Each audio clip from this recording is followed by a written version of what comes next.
주님의 은혜와 자비가 여러분에게 임하기를 바랍니다. 하나님 말씀을 읽을 때, 그리고 말로 선포된 말씀이 임할 때에 그것이 곧 나에게 주시는 하나님의 말씀으로 듣는 저와 여러분 되기를 소망합니다. 말씀을 들을 때 가장 위험한 것이 무엇입니까? 그 말씀이 나와 아무 상관이 없다 라고 듣는 태도입니다. 나와 관계없다라고 듣는 것만큼 위험한 것이 없습니다. 이렇게 나와 상관없는 말씀으로 들릴 때에 그 말씀이 아무리 유익하고 재미있다 할지라도 나를 변화시킬 수가 없습니다. 나의 진정한 변화는 하나님의 말씀이 지금 이 시간 나에게 주시는 말씀으로 들을 때에 변화가 가능합니다. 그렇지 아니할 때에 오히려 그 말씀을 듣고도 엉뚱한 반응을 나타낼 수가 있다는 것을 우리가 잊지 말아야 합니다. 주께서 12 제자를 모아놓고 이렇게 말씀합니다. 너희 중 하나가 나를 팔리라. 굉장히 위험스러운 말씀을 하셨잖아요. 그런데 어느 한 제자도 주님께서 하신 이 말씀에 고민하지 않습니다. 쉽게 흘려 들어버린 것 같습니다. 그래서 12 제자 모두가 나는 아니지요 이렇게 답하고 맙니다. 주께서 왜 이 어렵고 힘든 우리 마음에 부담이 되는 이 말씀을 하셨을까? 한 번이라도 고민을 했다면 그렇게 쉽게 넘어가지 않았을 겁니다. 그냥 난 아니지요 이렇게 넘어갈 수 없는 질문이잖아요. 너희 중에 하나가 나를 판다고 하는데 엄청난 질문을 던졌는데도 불구하고 혹시 그 메시지가 나를 향한 메시지가 아닌가 고민하지 않았다는 겁니다. 왜 나는 아니라고 피해가는 겁니까? 그 사람들 속에 나도 그 사람일 수 있겠다는 생각을 왜 가지지 못했을까요? 주님이 던졌던 그 질문은 다 나는 아니라고 피해가라고 던진 질문이 아니잖아요. 여러분, 단 한 사람에게만 이 질문을 던졌다면은 그 한 사람만의 문제로 얘기했겠지만도 모든 12 제자에게 던졌다는 이 의미는 모든 제자가 들어보라는 것이 아니겠습니까? 그런데 12 제자들은 하나같이 나는 아니지요 하고 피해갔습니다. 지난주 말씀드린 것처럼 이것이 어쩌면 모든 제자들의 실패의 시작이었다 이렇게 볼 수가 있습니다. 여러분, 유다만 예수를 팔아먹었나요? 베드로는 예수를 모른다 3번 부인하지 않았습니까? 다른 제자들은 어떻습니까? 다 예수를 버리고 도망갔습니다. 배반했잖아요. 그런 차원으로 접근하면은 유다나 베드로나 그 외 10명의 제자들이나 다 똑같은 거예요. 그러니까 주님은 이 질문을 공식적으로 12 제자에게 동시에 던진 겁니다. 너희 중에 나를 팔 자가 있겠다라는 것, 한 명만 아니 12명에게 동시에 던진 의도가 거기에 있었던 것입니다. 각자 자기를 보라는 겁니다. 각자 살아가다 보면은 예수를 부인하고 예수를 팔아먹을 수 있는 인간이 될 수 있다는 것 깨닫고 살라는 것입니다. 그렇게 해서 주님은 유다만이 아니요 12명 모든 제자에게 너희 중에 하나가 나를 팔 것이라 동시에 공개하여 질문했던 의도가 거기에 있었습니다. 오늘 우리가 이 말씀을 대할 때에도 똑같은 자세를 필요로 합니다. 이건 2000년 전에 12명의 제자들에게 던진 주님의 질문이었지. 그러므로 나와 상관이 없어. 그렇게 생각한다면 이때 나는 아니지요라고 주님의 질문을 피해갔던 그때의 제자들이나 오늘 우리의 모습이 동일할 수밖에 없습니다. 즉 오늘 이 메시지를 즉 예수님이 제자들에게 던졌던 이 질문이 21세기를 살아가는 저와 여러분들에게 던지는 동시에 질문으로 받을 수 있기를 원합니다. 그래야 우리의 삶의 변화가 일어납니다. 이 질문은 당시에 12명의 제자뿐만 아니라 오늘을 살아가는 나에게 주시는 주님의 질문이구나. 혹시 너는 나를 팔 경우가 없는가? 이 질문으로 받아야 합니다. 이런 경고, 이런 경각심을 가져야 우리는 예수를 팔아먹지 않습니다. 배반하지 않습니다. 부정하지 않습니다. 그러므로 다시 우리는 주님의 질문 앞에 서야 합니다. 너희 중 하나가 나를 팔리라 할 때 나는 아니지요 라고 피해가는 것이 아니라 깊은 침묵 가운데서 나도 그 한 사람일 수 있습니다 라고 고백하는 저와 여러분 되길 원합니다. 두 번째로 주님은 이 어렵고 힘든 이 질문을 왜 12명의 제자에게 공개했을까 하는 겁니다. 사실 유다만의 문제인 것 같아 보이잖아요. 유다가 예수를 팔 계획을 갖고 있었으니까.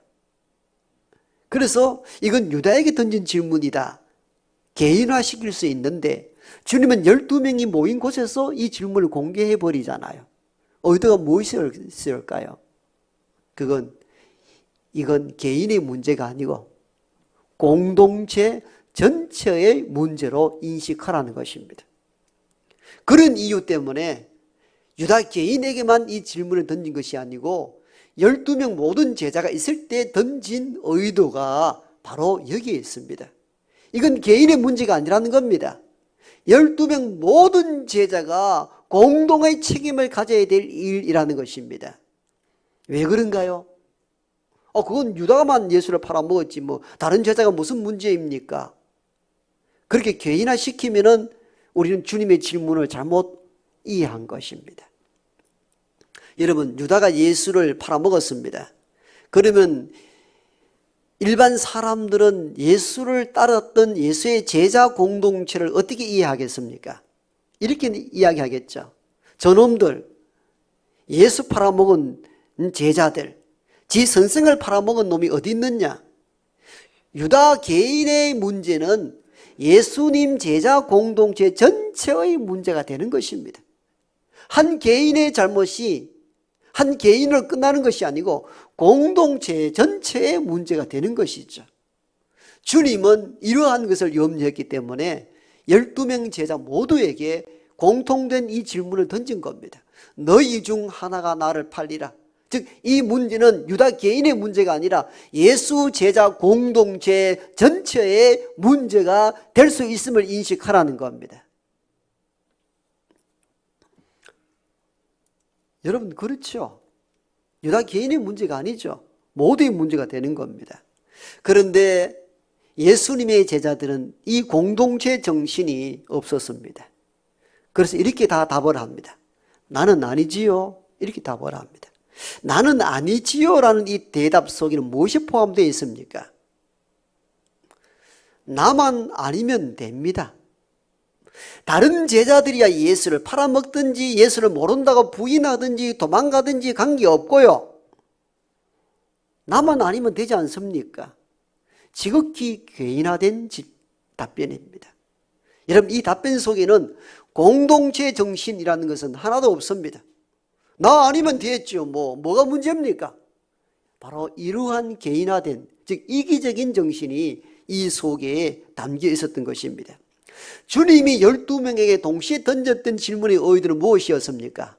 각자 개인이 잘못되었을 때 예수님을 따랐던 공동체 전체가 문제가 되고 공동체 전체가 무너진다는 이 사실을 인식하라고 이 질문을 공개하여 던졌는데 제자들의 반응은 전혀 달랐습니다. 나는 아니지요. 나는 아니지요. 다 개인화시켜버렸습니다.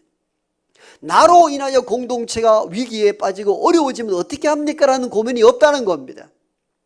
주님이 의도한 질문과 전혀 다른 반응을 나타낸 것입니다. 결국 공동체 정신이 깨어지고 개인화되었을 때에 그 공동체는 유지가 불가능합니다. 주님이 붙잡히고 십자가 지실 때 어떻게 했습니까? 12명의 제자 모두가 뿔뿔이 다 흩어져 버렸잖아요. 함께 연합하여 주님을 따랐다는 제자의 흔적은 복음서 가운데 한 군데도 없습니다. 다 다 뿔뿔이 다 흩어졌습니다. 개인화되어 버렸어요. 그만큼 3년 동안 공생의 기간 동안 말씀을 가르치고 훈육받았던 공동체의 정신이 하나도 남아있지 않았습니다. 어디서 출발했을까요? 바로 주님의 질문에 나는 아니지요. 개인화시켜버린, 이기주의로 답변해버린 그곳에서 이미 실패는 우물 트기 시작했던 것입니다. 여러분, 오늘날 가장 위험한 것이 뭔지 아세요? 공동체가 가장 위험에 처하는 것은 다 이기적 개인주의로 나갈 때 다 어려워집니다. 가정도 자기만 생각하면은 가정 공동체가 세워질 수 없습니다. 여러분, 내 혼자 편하고 내 혼자 잘 먹고 내 혼자 편안하려면은요, 뭐 아내야 뭐 힘들고 어렵든지 자식이 뭐 망하든 말든 나 혼자 잘 먹고 잘 살겠다, 이 이기주의는 가정 공동체 자체를 위기로 만들어 버립니다. 아내는 아내의 자리에 있어 나 이렇게 힘들게 살림살이하고 힘들다 어렵다 라고 개인적으로 생각하면 공동체는, 가정 공동체는 바로 설 수가 없습니다. 여러분, 교회 공동체도 마찬가지입니다. 우리 교회만 잘 되면 돼, 아무 문제 없어. 우리 교회는 코로나 시대 때에도 아무 문제 없이 잘 때, 개교의 중심의 생각이야말로 한국 교회 전체를 무너뜨리게 만듭니다. 예를 들어 볼까요? 여러분, 우리가 얼마나 개교회의 중심으로 가고 있는지 알아요? 여러분, 코로나 시대의 방역에 협조해 달라 하는데 우리는 현장 예배 굳이 드려야 되겠다고 대면 예배하고 함께 식사하고, 그래서 어떤 A 교회가, 여러분, 코로나가 확산되었을 때 방송은 어떻게 떠듭니까? 그 한 교회를 통해서 한국교회 전체를 평가하잖아요. 그러면 한 교회는 한 교회의 문제가 아니에요. 한국교회 전체의 문제로 도매급으로 넘어가게 되잖아요. 그래서 개교회의 중심에 교회의 운영 방침이 얼마나 위험한지 몰라요. 지금 우리가 이게 현장 예배뿐만 아니라 집에서 예배 드리는 자를 위해서 인터넷으로도 생중계하고 있거든요. 그러니까 전국이나 세계에서 우리 예배 실황을 다 듣습니다. 그러므로 제가 말을 조심해야 될 필요도 있습니다만은 공개하여 한번 질문 한번 해봅니다. 세상에. 여러분, 우리 교단의 대표적인 어떤 모 교회가 있었습니다. 우리 교단의 헌법에 아버지가 아들이나 직계 자손들에게 내가 은퇴하면 물려줄 수 없는 부자 세습에 대하여 법으로 막았습니다. 그런데 대표적인 모 교회가 아들에게 세습해 주었습니다. 그 교회는 잔치입니다. 아버지의 뒤를 이어서 아들이 목회하는 것 얼마나 기쁜 일이냐고. 그런데 우리는 부자 세습의 위험성도 있다 하여서 헌법으로 막아두었습니다. 그런데 그 거대한 힘과 거대한 조직으로 총회조차도 거부하는 일들을 거꾸로 역으로 뒤집어 가지고 부자 세습을 진행하고 있습니다. 그때에 방송이나 세상은 뭐라 떠듭니까? 헌법에 명기된 것을 지키지 않는다고 말합니다. 한 교회의 문제는 한 교회의 문제를 끝나지 않더라는 거예요. 왜 우리는 이걸 보지 못하느냐는 거예요. 그들은 이렇게 말합니다. 우리 교회가 좋다는데 누가 왜 말하느냐는 거예요. 자기 교회만 보면 맞는 거예요. 그런데 안타까운 것은 공동체 정신이 없다는 거예요. 한 교회, 개교회는 문제가 없어요. 좋을 수가 있죠. 검증됐으니까. 그러나 전 공동체의 교회를 생각한다면은 다른 판단을 해야 옳았던 것입니다. 주님 이렇게 질문하죠. 너희 중 하나가 나를 팔리라. 아니, 유다만의 문제인데 왜 12명에 공개하여 이 질문을 던집니까? 여러분, 여기서 우리는 귀중한 것을 깨달아야 됩니다. 이 문제는 유다만의 문제가 아니라는 겁니다. 12명 모든 제자가 같은 문제의 아픔을 안고 이 문제에 대응하라는 것입니다. 그래서 주신 메시지가 모든 제자 앞에서 이 질문을 공개하여 던진 의도가 거기에 있었던 것입니다. 유다만을 책망하고 망신 주기 위해서 던진 질문이 아니었던 것입니다. 모두가 개인화되어가는 시대 속에서 나만 아니지요라고 빠지지 말고 예수 공동체 전체를 바라보라는 것입니다. 이게 참된 신앙인 거예요.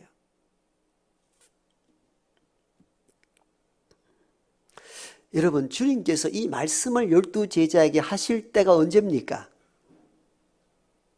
마지막 성만찬 때입니다. 그죠? 십자가 지시기 전에 12명의 제자와 함께 떡을 떼고 잔을 나누는 마지막 만찬 때입니다. 우리 시기로 표현하면은 내일 내가 십자가 죽는데 제자들 다 모아놓고 저녁 함께 먹는 자리입니다. 그때에 주님께서 이 말씀합니다. 너희 중 하나가 나를 팔 것이라고. 성만찬과 연결하여 이 질문을 던지는 의도가 무엇이겠습니까? 성만찬의 여러 떡 가운데 하나가 무엇입니까? 물론 이 떡을 떼면서 이건 너희를 위한 내 살이다. 포도주를 나누면서 이것은 너희를 위하여 흘린 나의 피라. 그렇게 성만찬 의미도 있지만도 성만찬의 또 다른 하나의 핵심적 요소가 있습니다. 그건 공동체 정신을 회복하는 일들입니다. 하나의 떡을 뗐습니다. 그러므로 우리가 하나라는 것입니다. 성만찬 자리에서 동일한 떡을 동일한 인들에게 전달한다는 이 의미는 우리 모두가 하나라는 공동체 정신이 성만찬 예식에서 진행되는 가장 중요한 핵심 주제 중에 하나입니다. 그러므로 주님께서는 나를 팔 것을 알고 있는 유다까지 초대해서 함께 음식을 제자들과 함께 먹는 의도가 무엇이었겠습니까? 하나의 회복을 이루기를 원하셨던 것입니다. 그래서 마지막 만찬을 같은 떡을 떼서 나누어 준 것입니다. 그러므로 말미암아 마지막 성만찬에서 주께서도 이 말씀하신 의도는 성만찬의 성격과 같은 뜻을 가지고 있습니다. 즉 모두가 하나됨을 잊지 말라는 겁니다. 그런데 제자들은 어떻게 합니까? 나는 아니지요. 개인화 시켜버렸습니다. 개별화 시켜버렸습니다. 그가 나일 수 있고 나로 인하여 공동체가 위기에 올 수 있겠다라고 깊은 침묵과 자기 점검을 했어야 옳았습니다. 그런데 그때 제자들은 어떤 반응을 일으켰습니까? 나는 아니지요. 다 개인화 시켜버렸어요. 나만 아니면 된다는 겁니다. 나만 아니면 됩니까? 다른 제자가 실패하고 넘어졌을 때에 그 공동체 전체가 위기가 온다는 사실을 왜 몰랐다는 겁니까? 주님이 던진 질문의 의도를 잘못 놓치고 만 거예요. 나는 아니지요. 나 아니면 됩니다. 아니에요. 다른 제자가 예수를 팔아먹고 부인하고 도망가도 예수 공동체 자체는 위기가 오는 것입니다. 그만큼 개인화되고 이기적인 삶은 공동체에 얼마나 큰 폐단을 가져다 주는지 모릅니다. 1964년 미국 뉴욕에서 일어난 실제적 사건입니다. 제노비스라는 28세의 여성이 야간 근무를 하다가 새벽 3시에 귀갓길을 오릅니다. 아무도 오고 가지 않는 그 새벽길에 타켓이 되고 만 겁니다. 아주 악한 남자가 그 여성의 뒤를 따라와서 폭력을 가하기 시작합니다. 제노비스가 그 새벽에 살려달라고 고함을 지르자 그 거리의 주변에 있던 아파트에 불이 켜지기 시작합니다. 소리를 들었던 겁니다. 어떤 한 사람은 창문을 열고 고함을 지릅니다. 그 여성을 그냥 두라고. 그러자 범인이 무서워서 도망을 갑니다.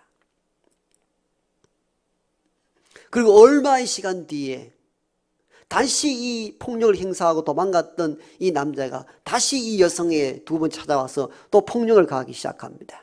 여성이 또 나를 살려달라 할 때 또 주변의 아파트 불이 켜지기 시작하고 어떤 사람이 또 고함을 지르자 이 범인이 또 도망을 갑니다. 세 번째, 다시 범인이 나타나서 여성에게 성폭력을 행하고 결국은 죽여버리고 맙니다. 나중에 범인이 잡혔습니다. 어떻게 세 번째 도망갔다가 세 번까지 와서 이게 여성을 폭력을 행사하고 죽였냐 했을 때 이 범인이 이렇게 대답합니다. 주변에 불이 켜지고 고함을 질렀을 때 잠시 무서웠지만도 저 사람들이 내려오지는 않을 것 같았습니다. 그렇게 대답을 합니다. 실제적으로 그날 이 사건이 일어났을 때에 다수의 사람들이 아파트에 불을 켜고 이 현장을 목도하고 어떤 사람은 고함을 지르기도 했습니다마는 현장까지 내려와서 이 여성을 구한 이는 단 한 사람도 없었다고 합니다. 이를 심리학자들은 이후에 이 사건에 대하여 제노비스 신드롬, 방관자 효과 이렇게 표현을 달았습니다. 방관자 효과. 나는 아니다. 나는 그 무서운 현장에 갈 수 없다. 나는 아니지. 누군가 하겠지.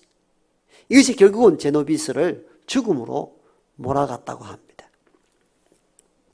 무서운 일이잖아요. 공동체 정신이 없는 곳에 파괴와 멸망과 죽음이 있습니다. 무너질 수밖에 없습니다.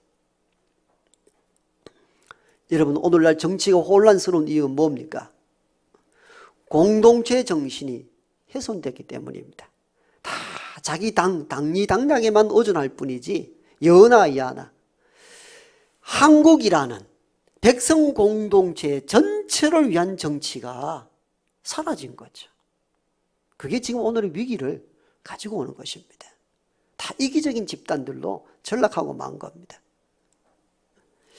이에 반하여 2005년 1월 도쿄 어느 전철역에서 한 사람이 발을 헛디뎌 선로로 떨어졌습니다. 그때 막 전철이 진입합니다. 그냥 두면 죽을 위기에 있을 때 어떤 한 청년이 선로로 떨어진 사람을 위해서 구하여 플랫폼으로 올리는 사이 전차가 진입하는 바람에 그는 그 자리에서 즉사하고 맙니다. 알고 봤더니 한국에서 일본으로 유학 간 젊은 청년 이수연 군이 뛰었던 것입니다.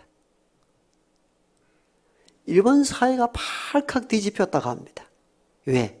일본도 개인화된 사회거든요. 개인화된 사회.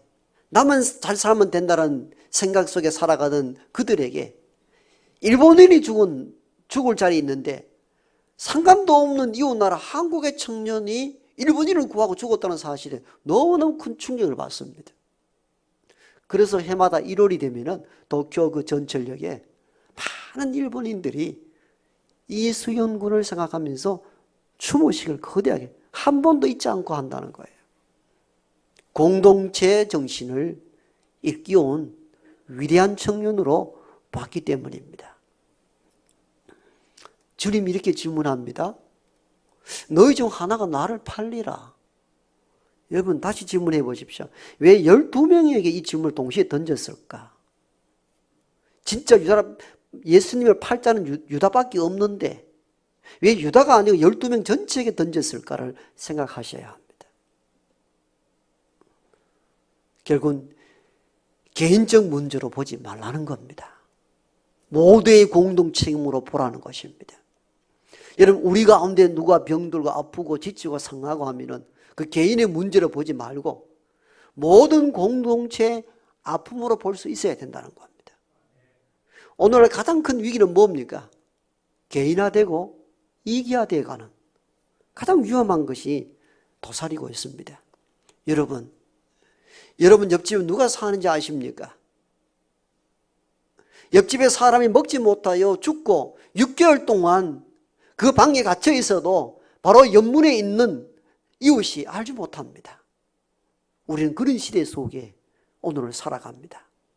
남은 잘 먹고 잘 산다는 이기적인 생각들이 사회 공동체를 병들게 하고 붕괴시킨다는 사실을 기독교인은 잊지 말아야 합니다.